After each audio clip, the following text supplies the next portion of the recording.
My name is Shadrack Dakon. I'm from Ghana, and this is my story. It took me 10 years to come to Berlin by foot. I started from Ghana in a small village called Kwamsekro.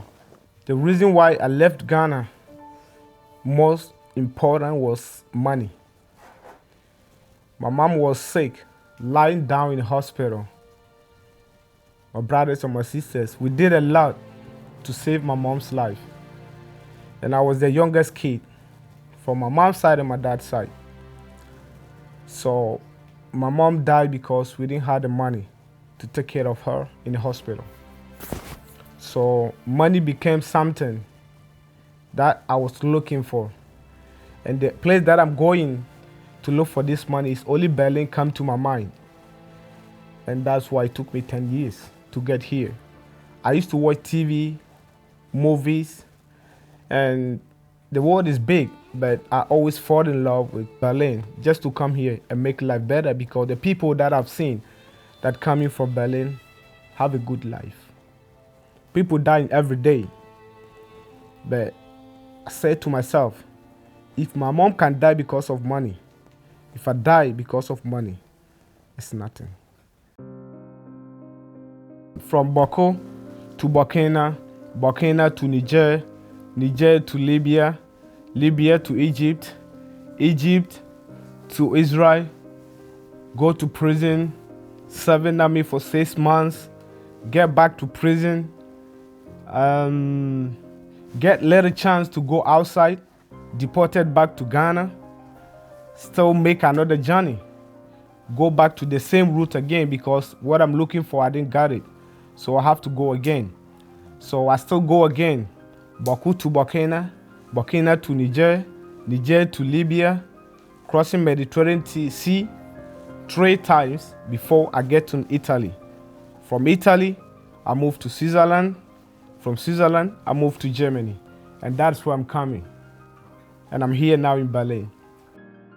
I've seen a lot of dead bodies, thousands of dead bodies, thousands of criminals, thousands of armed robbers. So for me getting here in Berlin, I cannot say it's a bless, and I cannot tell you it's a luck.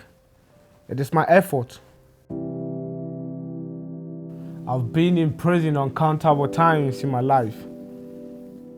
And I don't regret, because when I was coming, I know the road is going to be hard for me.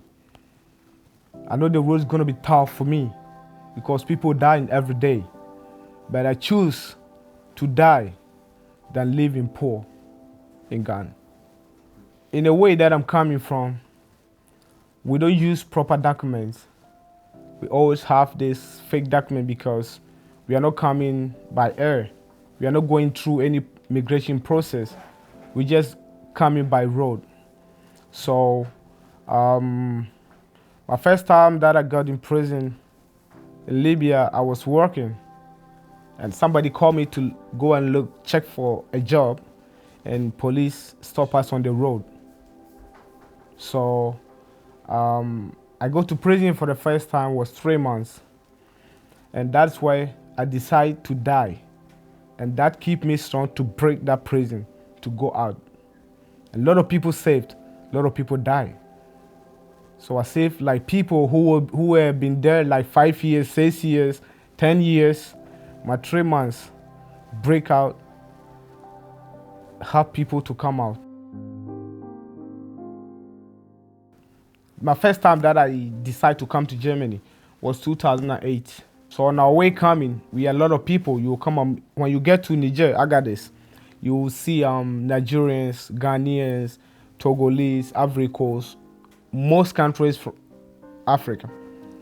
So I got a friend who's from Nigeria. His name is Oduka Martin, and he was young as me, and the whole group, I was the youngest, and I was the one who had most money. Like, I have a lot of money than other people, because I didn't know the journey. So the money that I keep eating myself was a little bit more. So this guy was the best friend of mine.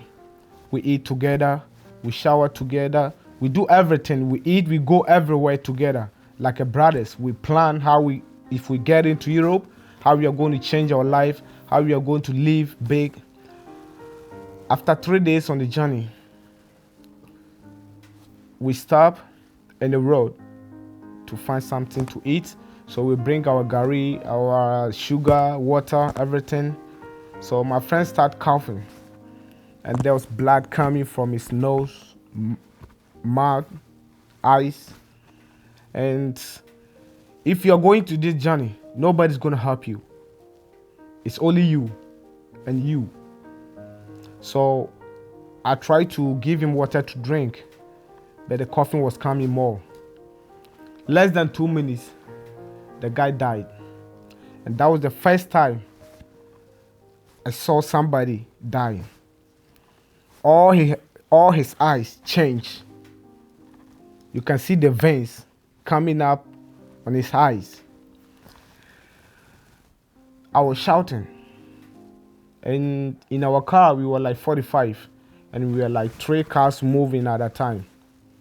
So I rushed to our driver and tell him my friend is dying.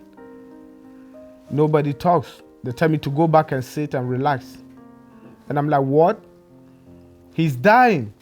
Say they don't have anything here to save his life. So when I get back, he was already gone. So I go back to the drivers and tell them that he's dead. So the drivers came and checked upon him, and they saw that, oh, he's already gone. So they asked the other guys to help to dig a hole and put it in. And nobody came. Nobody tried to help. And I don't blame them because everybody's tired. Some people even cannot work. So if you die, just go because nobody sent you on this road. So I got 2-3 guys to help me to build my friend. And we tried, we used our hands to dig a hole because it's desert. So we just open it and find a way to put it in. So after we did, we came back and sit. And you know these drivers, they have this this cloth that when somebody die, they cover with bodies, white one, something like that. So when we get back, I was sitting there eating the same food that we are going to eat together. And when I look at where we put him on the ground, I can see his body because the wind is blowing all the time. So after I finished eating, I was not even getting appetite to eat. So I wake up again and go where we buried him and put him back out and dig the hole by myself so it can go deep. And I put him back and I cover everything. And the thing that pained me, after I came back alone, everybody was saying that I go there to take his money from his pocket. That's why I went alone. And the reason why I went back is that I wanted to make him feel happy while he's dead. So I just go back and prepare a better place for him to sleep while we are traveling. And till now, I don't even know if somebody still believes that I go there not because of his money. Before he died, I tell him, bro, you're not going to die. You're going to survive. And he tell me, Kevin, I cannot make it. My heart is paining me. And we didn't have any contact that I can contact his family or something. And I'm the only one who knows in the journey because we are different countries. And there was nobody who coming from the same area that they can know that this boy died on the road. So as I'm sitting now, if the family don't know, they still believe maybe he's gonna coming back or he's dead. But as a friend that I'm here, I know my friend is gone. I told him, bro, just go in peace. And I believe one day we'll meet again. That is life. People dying, people born. So, and if I wake up in the morning, I feel so sad. And I always tell God to keep him in a better place. Because if you die in desert, I don't think it's your fault. If you die in your room, if you die in your family home, it's different than somebody dying in desert.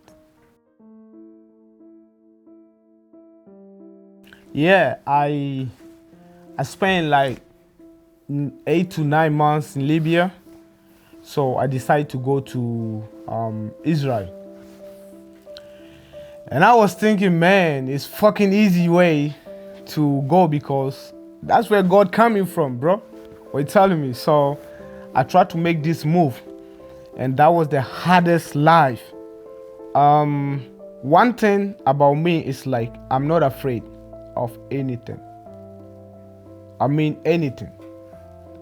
Whatever comes, if I have something to do in it, I will take that move. Because if you don't take the risk, you won't get it perfect. To me. And this road has made me strong enough, more than Satan.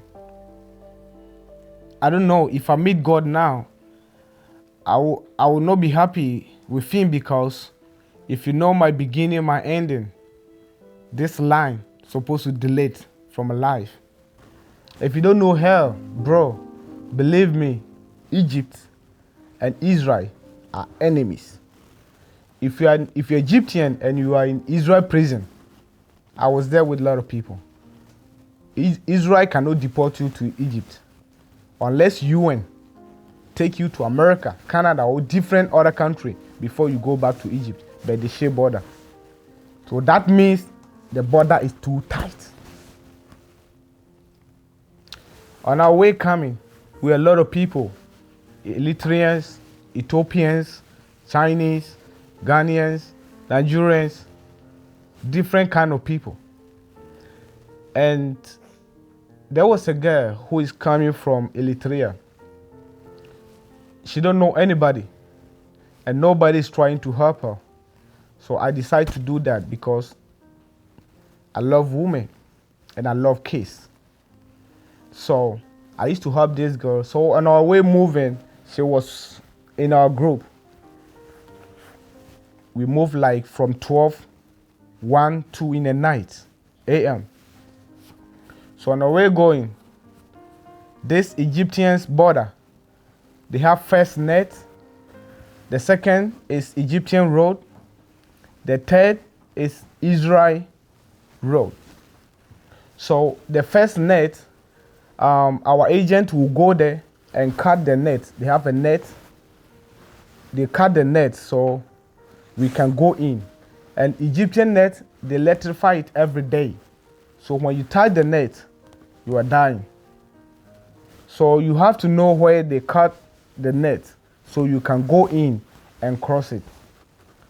So you're running, and they have the machine, the machine gun that is controlled by light or any shadow. So when the light flash any shadow, the machine gun starts shooting. And here comes the machine shot this Eritrean girl. She's pregnant like 7, 8 months. She cannot run. And I was close to her. So when the light flash, the people, machine guns, the machine starts shooting. Everybody go down. But this girl don't speak English. This girl don't speak nothing except Eritrean language. So when they are telling her to shout, to calm down, a lot of them don't understand what they are saying because we are running and it is night.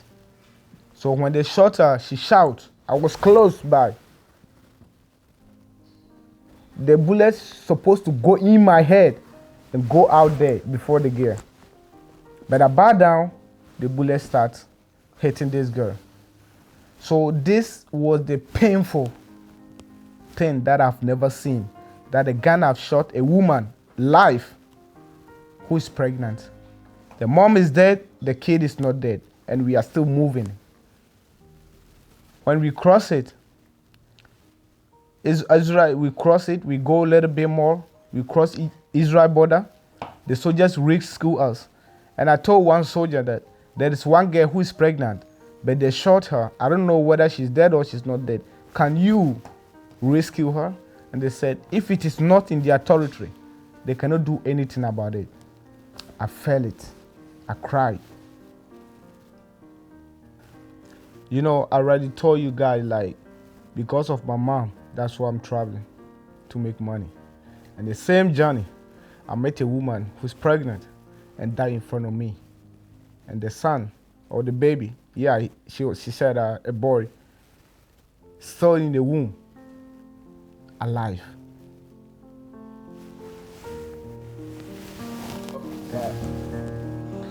Get emotion, man. Let's cut it. Next time we can continue the conversation.